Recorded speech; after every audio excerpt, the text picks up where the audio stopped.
एक दिन में जैसे बोला जाता है कि आपको इतने घंटे पढ़ाई करनी चाहिए तभी आप टॉप कर सकते हैं या आप अच्छे स्कोर कर सकते हैं, तो क्या ये सही है कि आपको 9 घंटे 8 घंटे पढ़ना ही है? फर्स्ट ऑफ ऑल तो ऐसा नहीं था कि मैं शुरू से ही पढ़ती थी, मैं पूरे साल चिल थी। जनरली ऐसा देखा जाता है कि एक बच्चा जो है वो बहुत ज़्यादा कंफ्यूज जाता है। कई बार होता है कि हमको स्कूल में अलग चीज़ें पढ़ाई जाती हैं, फिर हम जिससे पढ़ रहे हैं, कोचिंग में पढ़ रहे हैं, वहाँ पे हमको अलग चीज़ें पढ़ाई जाती हैं, तो फिर एक कन्फ्यूजन क्रिएट हो जाता है। तो इस पर वो दोनों में से किसको चूज़ करना चाहिए? आपको लगता है कि सोशल मीडिया पढ़ाई में बहुत ज़्यादा इम्पैक्ट डालता है? मैथमेटिक्स, बट मैंने अच्छा, mathematics is favourite and mathematics is an obstacle, that's so interesting. नमस्कार, IBC 24 डिजिटल में आप सभी का बहुत बहुत स्वागत है। और आज हम बहुत ही होनहार बच्चों के साथ मौजूद हैं जो 10th में टॉपर्स हैं, यानी कि छत्तीसगढ़ में इन्होंने टॉप किया है। तो सबसे पहले मैं आप सभी को बहुत बहुत कॉन्ग्रेचुलेट करती हूँ और ये बहुत ज़्यादा खुशी की बात है कि आप लोगों ने इतने अच्छे परसेंटेज से टॉप किया है। सबसे पहले मैं आप लोगों से पूछना चाहूँगी कि आप लोगों की स्ट्रेटजी क्या थी, आप लोगों ने कैसे तैयारियाँ की इसके लिए? तो मैंने बेसिकली पूरे टाइम सेल्फ स्टडी किया, कोई ट्यूशन या एक्सटर्नल टीचर्स का हेल्प नहीं लिया। ऑब्वियसली स्कूल का सपोर्ट था पूरे टाइम जी। मैंने NCERT बेसिकली सॉल्व की और मैथ्स में RD शर्मा और कुछ बुक सॉल्व की। मेरी बेसिक स्ट्रैटेजी थी प्रीवियस ईयर पेपर्स सॉल्व करके उसका फॉर्मेट समझना और क्वेश्चन सॉल्व करते रहना ताकि एग्ज़ाम में मेरे को कोई प्रॉब्लम ना हो। तो प्रीवियस ईयर पेपर सॉल्व करना बहुत ज़्यादा एक पॉइंट है कि एग्जाम में अच्छा परफॉर्मेंस हम कर सकते हैं प्रीवियस ईयर सॉल्व करके। तो क्या आपने भी ये स्ट्रेटजी अपनाई? हाँ, मैंने भी बहुत सारे प्रैक्टिस क्वेश्चंस किए, प्रैक्टिस पेपर्स किए, टाइमर के साथ किए। एक दिन में जैसे बोला जाता है कि आपको इतने घंटे पढ़ाई करनी चाहिए तभी आप टॉप कर सकते हैं या आप अच्छे स्कोर कर सकते हैं, तो क्या ये सही है कि आपको 9 घंटे 8 घंटे पढ़ना ही है? नहीं, मैं तो खेलने के चाह रहा हूँ। अच्छा, आप खेलने भी जाते? कितने घंटे पढ़ते थे और मैनेज कैसे करते थे आप चीज़ों को? मैं अराउंड 2 to 3 आवर्स पढ़ता था और 2 आवर्स खेलता था। तो प्रोडक्टिविटी को लेकर के आपका क्या ख्याल है? कि जो भी करना है ध्यान लगा के करना है। जो भी करना है ध्यान लगाए करना है। मैं आप लोगों से पूछना चाहूँगी कि आप लोगों की क्या स्ट्रैटेजी थी? हमने भी प्रीवियस ईयर वाले पेपर सॉल्व किए थे और NCERT बहुत इम्पॉर्टेंट होती है बोर्ड्स के लिए, तो उसको तो पूरा कवर कर लिया था। और उसने जैसे RD बोला, मैंने RS सॉल्व की थी। RD और RS में क्या फ़र्क है? हमारे दर्शक भी जानना चाहिए कि आगे के लिए उनको कौन सी बुक ज़्यादा रेफ़र करनी चाहिए।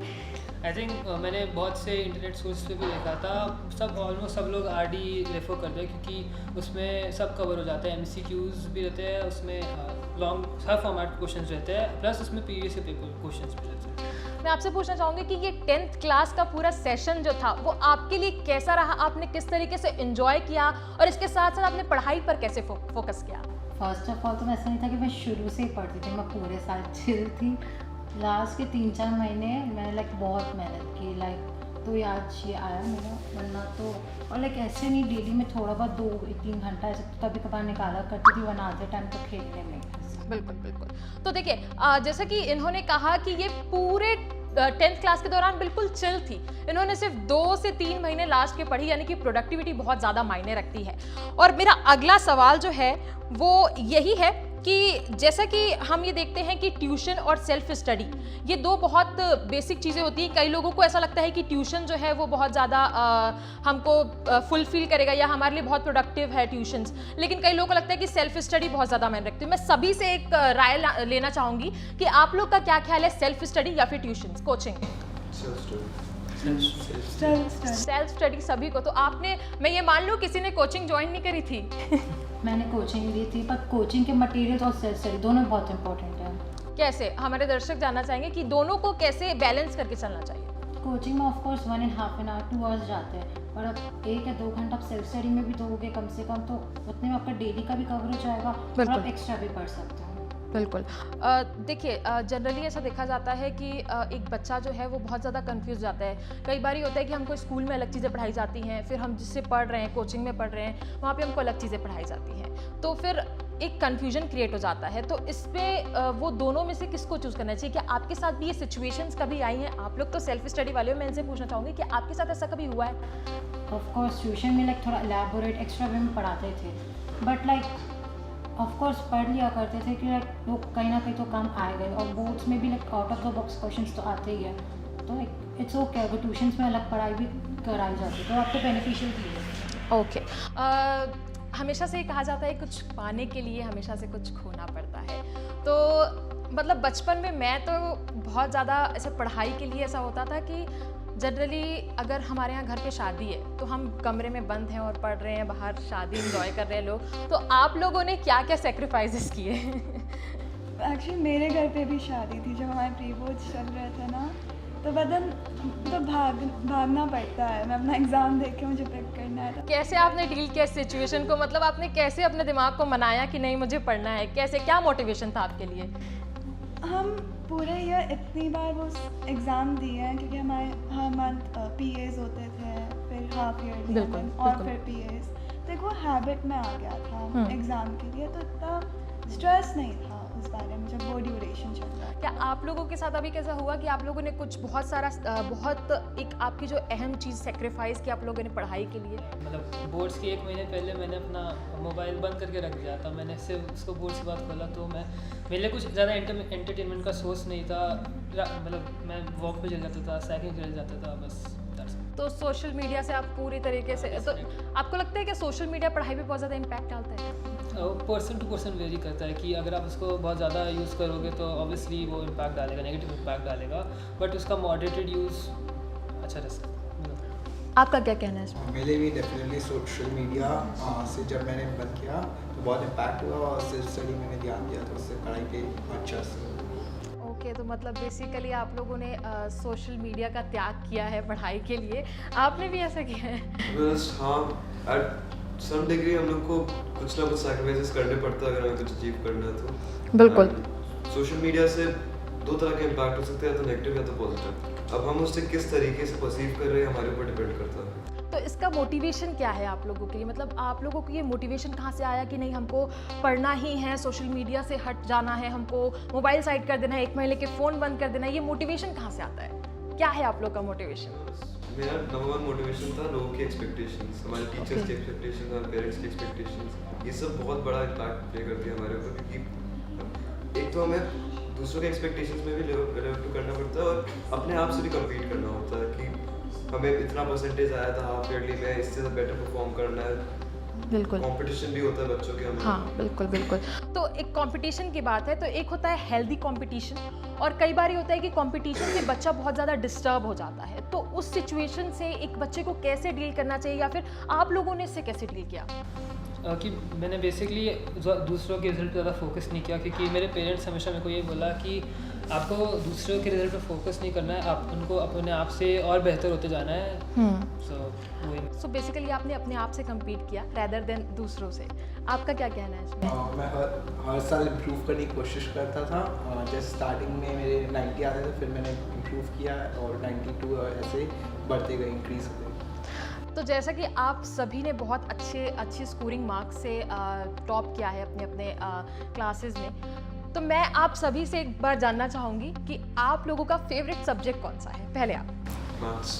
मैथ्स में कौन सा टॉपिक फेवरेट है और क्यों? 10th में या फिर अभी 11th में? 10th में आई वुड से मैथ्स में फेवरेट टॉपिक था surface area and volumes, mensuration. देखिए मैथ्स तो मुझे बहुत कॉम्प्लिकेटेड लगता था इसलिए मैंने मैथ्स लिया नहीं, लेकिन मैथ्स ही क्यों पसंद है ये मैं जानना चाहूँगी। मतलब मैथ्स में ऐसा क्या है कि आपको बहुत पसंद आता है? मैथ्स ऐसा सब्जेक्ट है जिसमें अगर आप कोई हार्ड क्वेश्चन बहुत टाइम तक उसको सॉल्व करने में लगा रहे हो, जब वो सॉल्व हो जाता है उससे जो सेल्फ सेटिस्फैक्शन मिलती है वो मुझे बहुत अच्छी लगती है। आप बताइए। मुझे मैथ्स और साइंस दोनों अच्छे लगते हैं और मैथ्स में पापा को बहुत पसंद है और मुझे दोनों साथ में सॉल्व किया करते थे। जेनेटिक है फिर तो ये। और साइंस में स्टार्टिंग में नहीं था, बाद में इंटरेस्ट बढ़ा, एक्सप्लोर किया था। आपका फेवरेट सब्जेक्ट कौन सा है? मैथ्स, बट मैथ्स पहले 10th की स्टार्टिंग में मेरे को मैथ्स पसंद नहीं था, बट मैंने रोज़ उसकी प्रैक्टिस की तो मेरी मैथ्स अच्छी होती गई तो मेरे को सब्जेक्ट पसंद आने लग गया। आप लोगों का फेवरेट सब्जेक्ट कौन सा है? इंग्लिश और maths. I was expecting science actually, क्योंकि लड़कियों को बेसिकली मैथ से थोड़ी सी एलर्जी होती है जनरली, क्योंकि मैंने अपनी क्लास में ये बहुत देखा है कि जब मैं स्कूल में थी तो मेरे जो बैचमेट्स थे उसमें मेरी जितनी फ्रेंड्स थी 3-4, किसी को मैथ्स नहीं पसंद था, सब लोग साइंस पसंद करते थे और सब लोगों ने मेरे साथ बायो लिया था आगे चल करके। आपका कौन सा फेवरेट सब्जेक्ट है? साइंस में मुझे केमिस्ट्री बहुत पसंद है। केमिस्ट्री बहुत पसंद है, बहुत ही खूबसूरत। मुझे भी केमिस्ट्री बहुत पसंद था। तो देखिए, अब आप लोग का फेवरेट सब्जेक्ट तो मुझे पता चल गया, लेकिन अब मैं ये आप लोग से पूछना चाहूँगी कि आगे आप लोग की क्या प्लानिंग है? मतलब आप लोगों ने कौन सा सब्जेक्ट लिया है, आगे आप लोग क्या सोच रहे हैं अपने करियर के बारे में? तो मैंने थोड़े साल पहले, मतलब पिछले साल इसरो का एक यूवी का प्रोग्राम हुआ था, तो आई थिंक वो मेरे लिए बहुत इंस्पायरिंग था, जिससे मैंने साइंस चूज़ किया। ऑब्वियसली साइंस में बहुत अपॉर्चुनिटीज़ है, तो मैं एक भी एक्सप्लोर कर रहा हूँ। और करियर का मतलब चेंज होते थे लाइफ में, जैसे बहुत लोग 40 की एज में भी अपना करियर चेंज करते हैं। एक एग्जांपल जेफ बेजोस ऑब्वियसली। सो या मैंने अभी तो साइंस लिया है, PCM। ओके। तो जैसे कि आपने कहा कि आपने PCM लिया है, करियर हमेशा चेंज होते रहता है, लेकिन आपका एक पर्टिकुलर गोल क्या है? मेरा गोल अभी तो करेंटली मैं 11th में अभी अच्छे मार्क्स लाने पे फोकस कर रहा हूँ। Okay, over to you. मैंने भी साइंस पे PCM लिया है, और हमारे टीचर्स ने बहुत बताया कि साइंस अगर लोगे तो उससे ब्रेन बहुत डेवलप होता है, और इसलिए मैंने साइंस लिया है। और मैंने अभी सोचा कि सॉफ्टवेयर इंजीनियर। ओह ग्रेट, आपका क्या ख्याल है? मैंने भी साइंस लिया है, PCM। आप तीनों मुझे बेस्ट फ्रेंड नज़र आते हैं, क्योंकि आप तीनों की चॉइसेस हर चीज़ में बहुत सेम लग रही हैं मुझे। आपने PCM क्यों चूज़ किया? PCM एक ऐसा फील्ड है साइंस जहाँ पे आपके लिए बहुत सारी अपॉर्चुनिटीज खुल जाती है। अगर आप कॉमर्स सेलेक्ट करते हैं तो जिस फील्ड में आप परस्यू कर सकते हैं अपना करियर, वो लिमिटेड होती है। लेकिन अगर आप साइंस, आप ऐसे बहुत सारे साइंस के स्टूडेंट देखेंगे जो IIT से ग्रेजुएट होकर एंटरप्रेन्योरशिप में की तरफ बढ़े हैं। तो अगर आप साइंस लेते हैं तो आपके लिए बहुत सारे ऑप्शंस खुल जाते हैं। जैसे कि जो कॉमर्स, कोई जैसे मैंने बोला, कॉमर्स के स्टूडेंट्स के लिए जो फील्ड होती है वो लिमिटेड होती है, कॉमर्स आर्ट्स के स्टूडेंट्स की। लेकिन साइंस ऐसा है कि अगर आपने साइंस ले लिया तो आपके लिए फील्ड्स लिमिटेड नहीं है। आप किसी भी फील्ड में अगर आप जाएंगे तो आप अपना 100% दे पाएंगे। आपका क्या गोल है PCM लेने के बाद? आप किस रास्ते पे जाना चाहते हैं? ओके, तो CS बेसिकली। आप लोग PCM, ओके, इंटरेस्टिंग। क्यों? मेरे घर पे every person is an engineer, मेरे बोथ पेरेंट्स और मेरी अब दीदी, तो एक हमेशा वो एनवायरनमेंट रहा है। बिल्कुल। और फिर बायो नहीं होता मुझसे इतना बायो करने नहीं वाला। होता। अच्छा, एक बायो में बहुत ज़्यादा डायग्राम भी बनाने पड़ते हैं, तो उसके बारे में क्या? आप बहुत अच्छी स्केचिंग कर लेती हैं? डिपेंड करता है किसी कौन सी बहुत अच्छी होती है। तो PCM लेने के बाद आपका इंजीनियर, बट आप इंजीनियर में कौन सी लाइन पे जाना चाहेंगे इंजीनियरिंग की? अभी तो ऑफ कोर्स CS बहुत ज़्यादा इमर्जिंग है, बट देन आइदर इलेक्ट्रॉनिक्स और CS, बट देन एक ऐसा बस है मेरे लिए स्टेपिंग स्टोन पे मैं I would rather go into journalism बाद में। Okay, great. I am happy to listen that. What about you? Same PCM। And मेरा ऐसा कुछ है, लेकिन मैंने देखा IITs एक्टर्स बनते हैं कितने हर एक फील्ड में, बिल्कुल। मुझे बहुत कूल लगता है वो बेसिकली। एंड ऐसा सॉफ्टवेयर डेवलपर बनना है। अच्छा, तो जैसा कि मैंने आप सभी से राय ली, आपकी PCM, एक आप लोगों की राय मुझे निकल कर आ रही है कि आप लोग PCM लेना चाहेंगे। लेकिन मैं ये जानना चाहूँगी कि अगर जैसे कि कोई PCM लेता है ना, लेकिन उसको मैथमेटिक्स में बहुत ज़्यादा दिक्कत आ रही है, कई लोग मैथमेटिक्स प्लस बायोलॉजी दोनों लेते हैं, तो उस सिचुएशन से कैसे डील करना चाहिए? मल्टीटास्किंग से कैसे डील कर सकता है एक बच्चा? अब जैसे मैंने PCM लिया है तो उसमें मेरे 3 मेन सब्जेक्ट्स हैं, फिजिक्स, केमिस्ट्री, मैथ्स। बिल्कुल। तो अगर उनमें से कोई इजी पड़ रहा है तो उसको हम थोड़ी देर के लिए रोक सकते हैं, क्योंकि एट द एंड वो तीनों ही जुड़ के आपका फाइनल वो देंगे रिजल्ट। तो आपको जो आपके लिए वो हो रहा है ना, एक ऑब्स्टिकल बन रहा है जो, हाँ। उस पर आपको हमेशा वर्क करना पड़ेगा, क्योंकि फिर सबका वही है। 10th क्लास में जैसे कि आपने इतने अच्छे नंबर से स्कोर किया है, तो आपके लिए क्या ऑब्स्टिकल था? कौन सा सब्जेक्ट आपको सबसे ज़्यादा हार्ड लगा? हिंदी। आपको? SST क्यों? थोड़ा याद करना, लर्निंग, मेमोराइज करना होता है, बट तब भी मैंने अच्छा स्कोर कर लिया, तो ठीक है। आप लोगों के लिए क्या ऑब्स्टिकल था सबसे बड़ा? हिंदी, इंग्लिश, हिंदी दोनों कि सिर्फ हिंदी? दोनों। इंग्लिश में अनसीन पैसेज में थोड़ा ज़्यादा टाइम लग गया, तो इसके कारण। अच्छा, तो आपने जैसे कि आपको अनसीन पैसेज में थोड़ा ज़्यादा टाइम लग गया, तो आपने उससे कैसे डील किया, कैसे स्कोर किया, कैसे काम किया उस पर? मैंने फिर देखा अनसीन पैसेज में ज़्यादा टाइम लगे तो मैंने उसके स्किप कर दिया और पहले क्वेश्चन आंसर और ग्रामर किया और लास्ट में उसको तो कुछ स्ट्रेटजी अपनाई आपने इजी करने के लिए, अपने ऑब्स्टिकल को पार करने के लिए? पहले मैं हार्ड क्वेश्चन प्रेफर करता हूँ, उसके बाद मैं इजी जो और उसके मैथमेटिक्स, बट मैंने अच्छा, mathematics is favourite and mathematics is an obstacle, that's so interesting, how, please tell me. It was an obstacle, but मैंने उसमें बहुत प्रैक्टिस की, लाइक इंटरनेट पे ऑलमोस्ट आई कैन से कि जितनी वर्कशीट अवेलेबल थी मैंने सॉल्व कर ली होगी और मैं उसमें प्रोफिशिएंट हो गया, तो एंड आई स्कोर गुड 99। मतलब इन्होंने अपने ऑब्स्टिकल को एक चैलेंज माना बेसिकली और उससे डील किया। बहुत ही खूबसूरत बात है ये कि आपने अपने ऑब्स्टिकल को एक चैलेंज बना लिया और आपने उससे डील किया। मैं ये जानना चाहूँगी कि जैसे कि मैथ्स आपको ही नहीं, बहुत सारे बच्चों को इंक्लूडिंग मी बहुत हार्ड लगता था, ठीक है, लेकिन आपने उसको एक इजी वे में स्ट्रेटजाइज कैसे किया? आपने कुछ यूट्यूब चैनल्स फॉलो किए या डिजिटली आपने क्या हेल्प ली, या फिर आप सेल्फ स्टडी में ही थे? क्या आपने हेल्प ली मैथ्स को बेसिकली प्रॉब्लम सॉल्विंग के लिए? आई थिंक बस इंटरनेट की मैंने इतनी हेल्प ली कि प्रीवियस ईयर पेपर्स और प्रैक्टिस वर्कशीट सॉल्व की, क्योंकि अगर आप एक बार आपका फ्लो बन जाता है तो आप इजीली समझ पाते हैं कि उसको सॉल्व कैसे करें एंड फिर मैथ्स डिफिकल्ट नहीं लगता। ओके, सभी से एक हाय, लेट ज्वाइन किया आप, सॉरी मैं आपको देख नहीं पाई। आपसे भी बहुत बहुत बधाई हो आपको सबसे पहले तो इतने अच्छे मार्क्स स्कोर करने के लिए। एक सवाल कि आप अपनी इस सफलता का श्रेय किसे देना चाहेंगे? Well, there are a lot of dividers over here. I would like to first of all thank my parents and my teachers most of all. फिर मैं मेंटर्स को ही थोड़ा मैं क्रेडिट देना चाहूँ कि उन्होंने एक ब्रिज बनाने की मतलब एक स्टेप लिया था जो मेरे एकेडमिक लेवल और पर्सनल लेवल पे बहुत हेल्प किया, and then it also help me boost my confidence in scoring. Okay, दूसरा सवाल मेरा ये कि आपने कैसे स्ट्रेटजी आपने कैसे बनाई पढ़ने के लिए और आपका क्या प्लस पॉइंट था जो आपको इस मुकाम तक पहुंचाया? आई थिंक मेरा प्लस पॉइंट ये था कि प्रिपरेशन अर्ली स्टार्ट करने से मेरे को एक स्टेप अहेड मिल गया, और लास्ट में जब सब प्रिपेयर हो गया, सब रिवाइज हो गया, तो एक और बार जब रिवाइज करते हैं ना एंड जब गो थ्रू करते हैं और फिर पेपर सॉल्व करते हैं, देन आपको समझ में आता है कि एक्चुअली में एग्जाम हॉल में बैठ के पेपर कैसे बनाया जाता है, कौन सा सेक्शन पहले से स्टार्ट करना पड़ता है एंड ऑल दैट, और वो सब स्ट्रेटजीज इवॉल्व होती है विद प्रैक्टिस, तो that is the key point.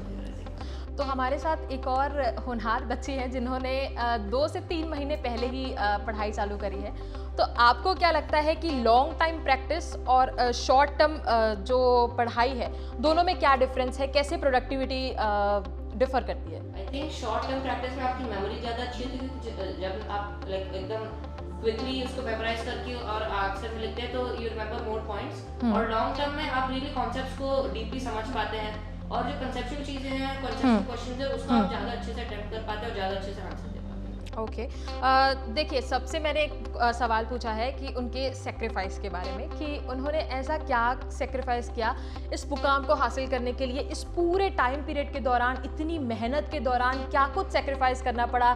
खेलना, घर की शादियाँ, घर पार्टीज या सोशल मीडिया, जो भी है, आपने क्या सेक्रीफाइस किया? I think the biggest one of is definitely the internet पे मतलब ऑब्वियसली जितना अच्छा होता है उतना भी बुरा भी चीज़ होती है, तो मतलब बुरे को अवॉइड करके थोड़े अच्छे पे फोकस करना, जैसे क्वेश्चन सॉल्व करना, you know go for the knowledge in internet, then वो ज़्यादा बेनिफिशियल है। तो जो मतलब एंटरटेनमेंट में थोड़ा सा सैक्रिफाइस करना पड़ा, और सोशल लाइफ उतनी सैक्रिफाइस नहीं की, क्योंकि अगर आप गुड फ्रेंड से मतलब के अराउंड रहोगे तो आपकी भी पढ़ाई ज़्यादा अच्छी होगी। तो फॉर मी इंटरनेट के एंटरटेनमेंट पार्ट को थोड़ा सैक्रिफाइस करना पड़ा। तो आगे आपके क्या प्लान्स हैं? फिलहाल तो आज रिजल्ट्स आया है तो थोड़ा सा एक्साइटेड ही हूँ, बाकी तो अभी साइंस ले रहा हूँ मैं, और I am aspiring to be an engineer. Okay, तो आप सभी से मैं एक आखिरी सवाल पूछना चाहूँगी कि आप लोग अपनी सफलता का श्रेय किसे देना चाहेंगे? Parents and teachers. Parents and Teachers. Okay, The school and the parents. Parents and teachers. Parents and teachers. Okay, बहुत ही ज़्यादा मज़ा आया मुझे आप लोगों से बात करके, बहुत मुझे भी सीखने को मिला कि मैथ्स को कैसे डील करना चाहिए। मैं अपने जूनियर जो मेरे छोटे भाई बहन हैं मैं उन लोग को ज़रूर बताऊंगी कि ये स्ट्रेटेजी ज़रूर फॉलो करें, और मैं उनको ये वीडियो ज़रूर दिखाऊंगी। बहुत बहुत शुक्रिया आप सभी का मेरे साथ जुड़ने के लिए, और ऐसे ही हम अभी तो 10 टॉपर्स की बात कर रहे थे, लेकिन इसके अगले एपिसोड में हम आपके पास 12 टॉपर्स की बात लेकर आएंगे, तो बने रहिए हमारे साथ।